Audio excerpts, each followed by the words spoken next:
Doctor, I am sick, pero ang reseta ay di pala umano legit.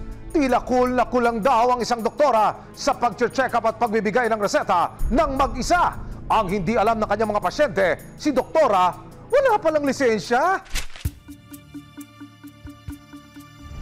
Lumapit sa resibo at CIDG, National Capital Region, ang dating medical records officer ng isang pribadong ospital sa North Caloocan na itatago namin sa pangalang Elaine. Sumbong niya, may isang doktora daw na sumusuri sa mga pasyente kahit wala naman daw lisensya at ang nagpapakilalang doktora itinalaga pa raw bilang bagong presidente ng ospital.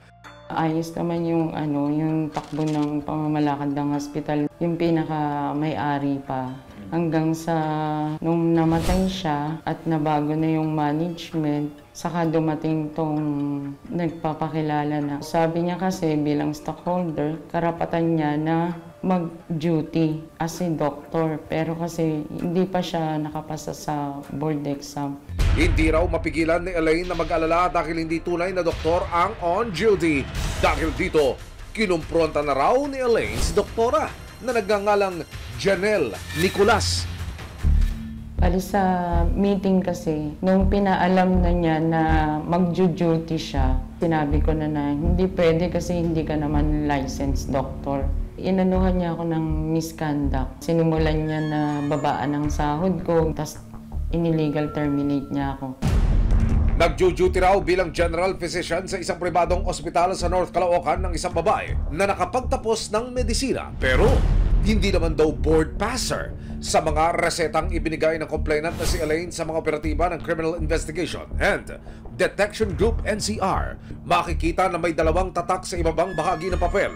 Pangalan ng isang doktor na may license number at katabi nito, pangalan ng nagpakilalang doktora na si Janelle Nicolas na walang makikitang kahit anong license number. Kapag undergraduate trainee ka, may naka-direct supervision. Pero wala naman yung talagang doktor na yun. Kumbaga, hindi siya physically present. Ayon sa certificate mula sa PRZ, kumpirmadong walang lisensya si Janelle Nicolas. Sa pagsasaliksik ng resibo, nakakuha po kami ng kopya ng dokumento mula po sa Professional Regulation Commission. Lumalabas po na noong October 2023, isa ang akusado sa mga kumuha ng pagsusulit. Nakakuha din po ang resibo ng listahan ng mga lumusot o yung pumasa. Wala po ang pangalan ng akusado sa listahang hawak ko ngayon. February 19, nagkasana ng isang surveillance entrapment operation ang Criminal Investigation and Detection Group National Capital Region o CIDG-NCR.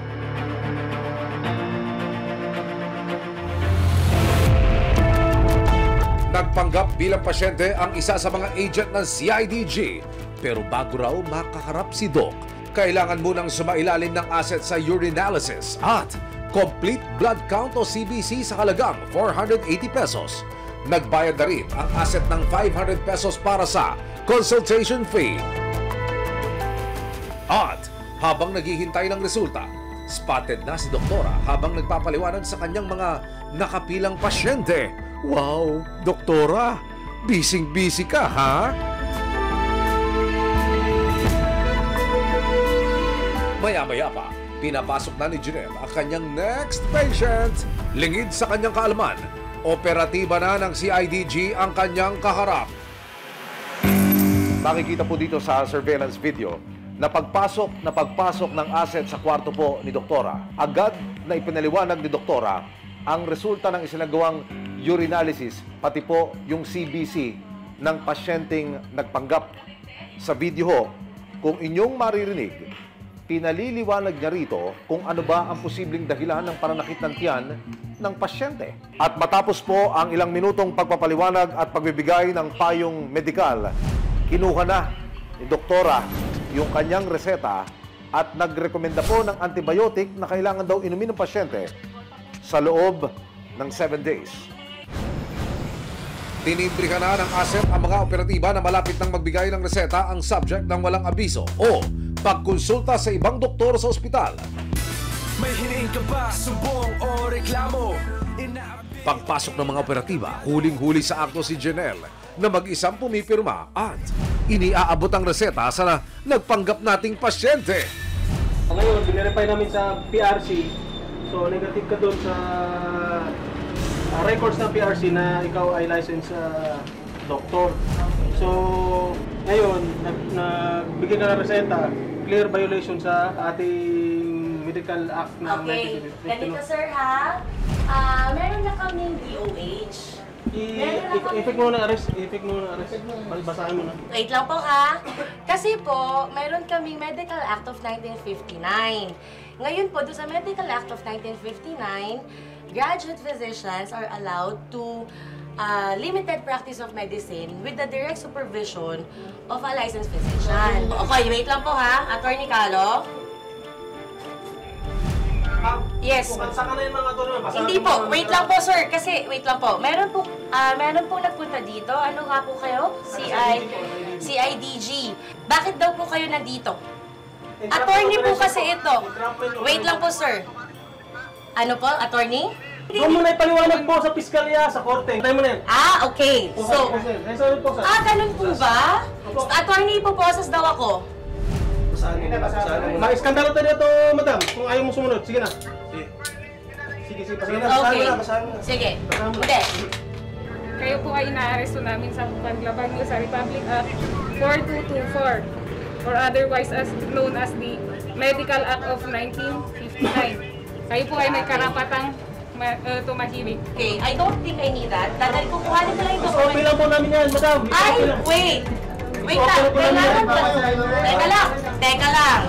Kailangan, kasama ko. Sumama ka na maayos. Oo. Sumama ka na maayos. Sumama ka na maayos. Sir, kasama ko. Sandali namin, sumama ka na maayos. Kasama ko. Sandigan ng bayan, serbisyong maaasahan, walang urungan, walang atras. Pagdating sa tanggapan ng CIDG-NCR, dumating ang nagpakilalang abogado ng ospital. Siya na raw ang magbibigay ng pakayag tungkol sa mga paratang laban kay Janelle. Inaamin po namin na si Ms. Nicolas ay hindi lisensyadong doktor. Pero siya po ay graduate ng medical course. Si Ma'am Nicolas po ay may bayad sa ospital? Wala. Meron siyang bayad bilang presidente ng hospital. Pero doon sa mga kumukonsulta sa kanya, hindi siya naniningil ng bayad. So, ibig sabihin, sir, yung kanina pong binayaran ng mga pasyente po doon na 500 pesos per check-up, saan po ito napupunta? Hindi ko alam yan. I'm not private to that. Pero ang binabanggit, ang sinasabi ko lang dito yung batas. Na pwede silang mag-perform ng mga trabaho na yan ng isang doktor, maski hindi sila lisensyadong doktor pa. Basta medical student or graduate ng medical course. At ito ang pinaka-importante. Meron silang direct supervision and control ng isang registered physician. At si Ms. Nicolas ay meron yan, kaya she is within the ambit of the exemption of the law. Pero wait, attorney, parang wala naman pong tinawagan at kinonsulta si Janelle bago magreseta. Gusto ko lang i-correct na hindi naman talaga siya she is the president ng isang hospital. At although nagkakandak siya ng consultation at resita, ay para lang yun sa mga common illnesses. At yun ay inaalaw naman ng ating batas. Ang mga doktor naman na yan na nag-supervise sa kanya ay nag-duty rin yan sa hospital.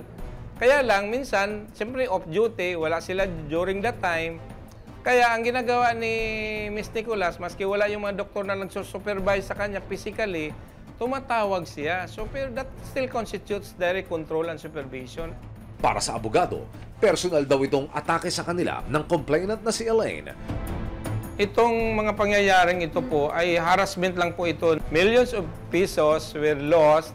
We have the different cashiers of the hospital pointed to as the culprit of all these losses of money. One step na inuna din namin ay yung pagpapaalis sa kanya sa tinitirahan niyang room doon sa hospital kasi natatakot kami baka sabotahiin niya yung aming mga pasyente at ang hospital operation. Definitely, meron siyang personal grudge against Ms. Nicolas because Ms. Nicolas now is the president and she is the one acting all this. Buwelta naman ni Elaine. Ma'am, yun daw galaw ninyo na ireklamo ang akusado dito sa CIDG at siya iparesto, form lang daw ng inyong paghihiganti dahil kayo po'y tinanggal sa pamunuan ng ospital. Wala pong katotohanan, sir. Kasi nung from the start na gusto niya palang pong mag-duty bilang isang doktor, hinarang ko na po yun. Nakalaspag daw po kayo ng pera. Milyong-milyong pisong halaga. Wala po akong nakuhang ganong halaga. Sa kahit magharap na lang po kami sa korte. Pero bago pa gumulong ang kasong kinakarap ni Janelle na paglabag sa Medical Act of 1959, idinulog ito ng resibo sa Philippine Medical Association. Hindi ka maaring mag-practice ng medicine kung wala kang license to practice. You can only say that exemption sinasabi. If you are still in med school, senior year, intern ka, meron doktor na behind you, sila pumipirma ng iyong prescription at sila ang nag-guide you to treat. But then after you've finished med school, pag hindi ka nakapasa ng iyong physician's license exam, wala kang karapatan na mag-practice ng medisina. Sakaling mapatunayang nagkasala, pwedeng maharap si Janelle sa 1 hanggang 5 taong pagkakakulong. Bawat gamot o lunas na pinapayo ng mga espesyalista, kapanganan at kalusugan ng pasyente ang nakasalalay. Kaya nararapat lang na masigurong sila ay nasa tamang mga kamay at pangunahin na rin yan ay dapat sumusunod sa nakatalagang mga batas ang mga ekspertong kanilang pinagkakatiwalaan. Maraming salamat sa panonood, mga kapuso. Para masundan ang mga reklamong nasolusyonan ng resibo, mag-subscribe lamang sa GMA Public Affairs YouTube channel